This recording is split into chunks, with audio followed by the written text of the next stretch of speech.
Everyone, আসসালামু আলাইকুম। সবাইকে প্রীতি ও শুভেচ্ছা জানিয়ে শুরু করছি আজকের এই ভিডিও। আজকে আমি আলোচনা করব আপনাদের সাথে একটা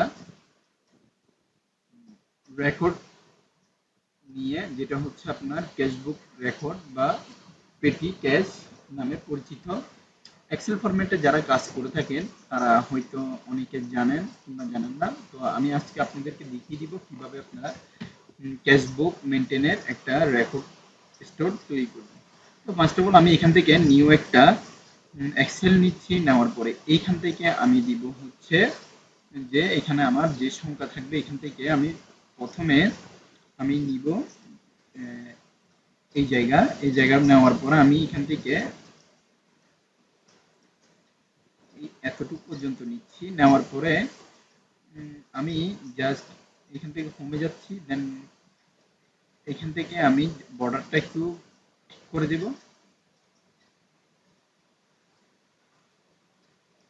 এখন আমি অল বর্ডার দিয়ে দিচ্ছি। এখান থেকে অল বর্ডার দেওয়ার পরে এখানে আমি জাস্ট এটা একটু লম্বা করে দিচ্ছি প্রত্যেকটা সাইজ।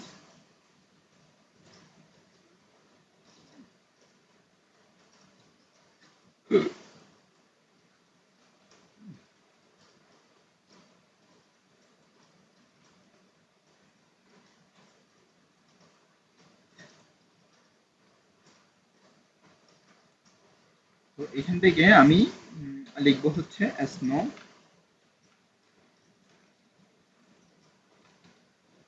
তারপরে হচ্ছে লিখবো ডেট,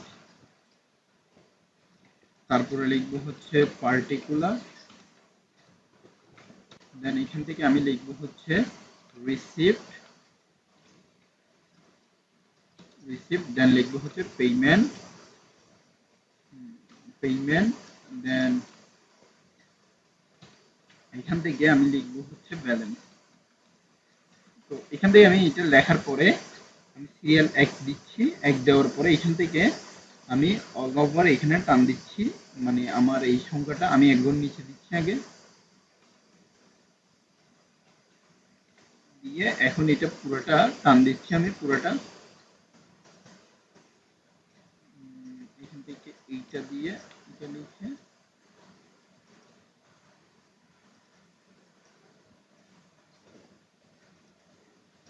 আমি 7 পর্যন্ত নিই। এইখানে আমি লিখবো হচ্ছে সেটা ডিলিট করে দিই। এখান থেকে আমি লিখবো হচ্ছে আপনার ক্যাশ রিসিভ, ডেটটা আগে লিখে নিই, ডেটের সরি আমার ডেটের জায়গার মধ্যে। এখন আমি লিখবো 11 মে 24। এখান থেকে আমি দিব। এখন এরপরে প্রত্যেকটা সেলের মধ্যে আলাদা আলাদা করে টান দিব 7 তারিখ পর্যন্ত। তারপর আমি পার্টিকুলারের মধ্যে লিখবো হচ্ছে ক্যাশ রিসিভ,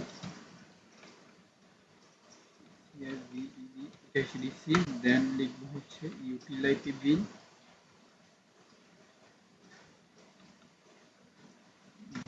দেন এখান থেকে লিখবো প্রিন্টার রিসিভার,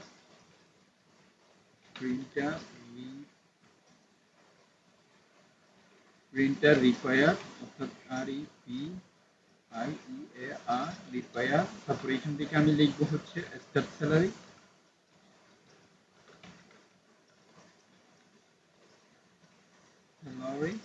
দেন এখান থেকে আমি লিখবো হচ্ছে স্টেশনারি, তারপর এখান থেকে লিখবো হচ্ছে ক্যাশ রিসিপ্ট, দেন এখান থেকে লিখবো হচ্ছে ফুড এক্সপেন্স লিখলাম। ফুড এক্সপেন্স লেখার পরে আমার যা এখান থেকে হয়েছে টাকা পয়সা, তো এখান থেকে আমার মোট সংখ্যা এখান থেকে আমি টান দিচ্ছি। টান দেওয়ার পরে এখান থেকে আমি এটা চাপ দিচ্ছি। চাপ দিয়ে এখানে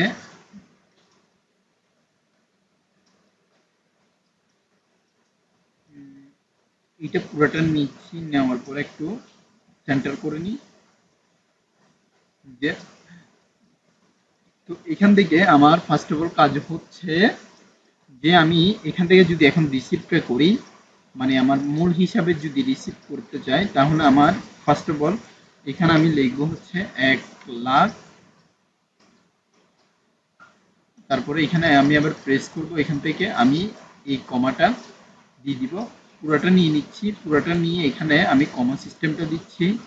দেন এখান থেকে আমার ক্যাশ রিসিপ্টের মধ্যে জাস্ট দিব হচ্ছে এখানে প্রত্যেকটা যে সংখ্যা রয়েছে,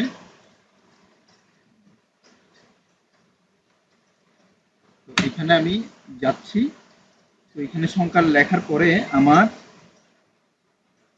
এখানে আমি দিব ফার্স্টে হচ্ছে আপনার সূত্র অনুযায়ী মান বসিয়ে দিব, যে আমি এখান থেকে লিখব হচ্ছে ইকুয়াল টু, দেন এখানে আমার E5 এর এটা নিচ্ছি, নেওয়ার পরে এখান থেকে এন্টার দিচ্ছি, E5 এন্টার দিচ্ছি। এন্টার দেওয়ার পরে এখান থেকে আমি আবার দিব হচ্ছে ইকুয়াল টু, তারপরে হচ্ছে আমার এখান থেকে G5 প্লাস, তারপরে আমার এখানে রিসিপ্টের মধ্যে যেটা আমার রিসিপ্ট থাকবে সেই জিনিসটা এখানে সেলটা, তারপরে আমার এখান থেকে দিব হচ্ছে আমার ক্যাশ রিসিপ্ট যেটা রয়েছে ওটা দিয়েছি আমি এখান থেকে, আমি তারপরে এখান থেকে আমার পেমেন্টের যে এখানে দেখতে পাচ্ছেন এখানে খরচ, তো আমি এখান থেকে আমার সেলটা ট্রাই আপ করবো এখান থেকে যে কিভাবে মাইনাস করা যায়। তার জন্য আমি এখান থেকে লিখব হচ্ছে মাইনাস, দেন এখান থেকে আমার সংখ্যাটা হচ্ছে F6। তো এখান থেকে আমি যদি দিয়ে এখন যদি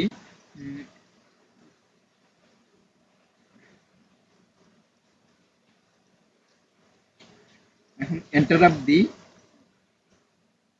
সরি, এখন এন্টার আপ দিলাম, এখান থেকে আমি লিখব হচ্ছে এখন 20,000 মাইনাস 20,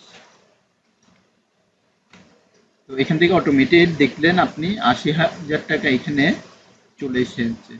তো এখান থেকে আমি যদি এভাবে করে টান দিই ফুল আপ সেই, তো আমার এখান থেকে সম্পূর্ণভাবে একটা ক্যাশ সেট আপ হয়ে গিয়েছে।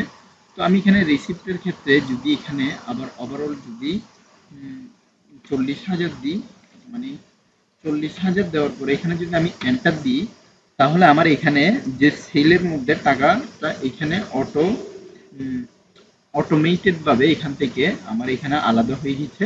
তো আমি এখান থেকে যদি আলাদা আলাদা প্রত্যেকটা সেলের মধ্যে যেগুলো আমার খরচের হিসাব থাকবে এখানে যদি আমি খরচের হিসাব দিই, তাহলে সেই ক্ষেত্রে আমার এখান থেকে আমি খরচের প্রত্যেকটা সংখ্যা অটোমেটেড ভাবে এখান থেকে আমি এখানে ক্যালকুলেশন করতে পারবো।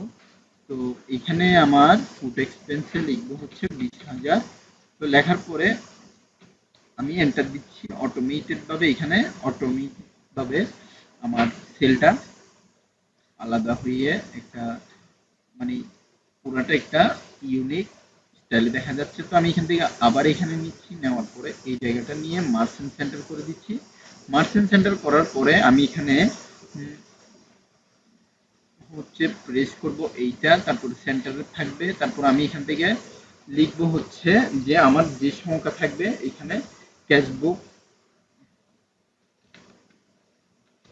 ক্যাশবুক, তারপরে এখান থেকে এটা নিয়ে